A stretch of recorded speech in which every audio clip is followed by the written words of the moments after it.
Una casa a chi ne ha davvero bisogno. All'Ater credono nella riforma della regione ed ecco i dati. A Vicenza e provincia le domande per una casa popolare dell'Ater o comunale sono circa 2.500.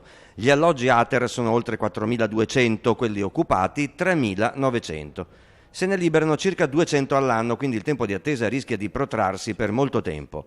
L'emergenza abitativa oggi è molto diversa dal passato. Siamo passati dalle famiglie degli anni 70 che erano con 3-4 figli e a una famiglia che è composta da una coppia di anziani o l'anziano da solo oppure il single separato con il figlio a carico. Questi sono i nuovi poveri della nostra società. C'era una volta l'equo canone, legge del 1978, ora la nuova legge regionale prevede come riferimento per il calcolo dell'affitto il modello ISEE che oltre alla busta paga tiene conto anche del patrimonio mobiliare della famiglia. A Vicenza non ci sono state proteste clamorose, dice Scomazzon, perché gli uffici hanno spiegato agli inquilini il nuovo funzionamento del calcolo del canone mensile.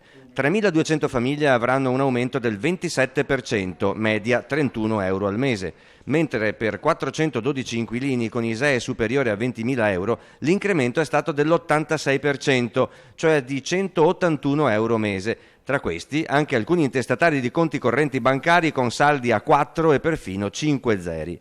La nuova legge, dicono all'Ater di Vicenza, ha portato però una riduzione del canone a 800 famiglie, tutte monoreddito con figli. La media che vediamo proprio va dai 40 euro che è il canone minimo ai 100 euro, 120 euro che comunque, ripeto, è un canone che può essere sopportato. 169 le situazioni critiche per anziani soli e disabili. La prossima settimana le posizioni verranno analizzate insieme ai comuni. Rari nel Vicentino i casi estremi di chi non ha presentato il modello ISEE all'Ater. Se si tratta dell'anziano che non lo sapeva, che non ha il nipote, il figlio che gli dà una mano, posso in qualche modo capire. Se invece si tratta di chi non l'ha voluto e quindi l'ha fatto così, diciamo, volontariamente, queste persone invece andrebbe, io credo, detto che se non presentano l'ISEE vuol dire che hanno qualcosa da nascondere.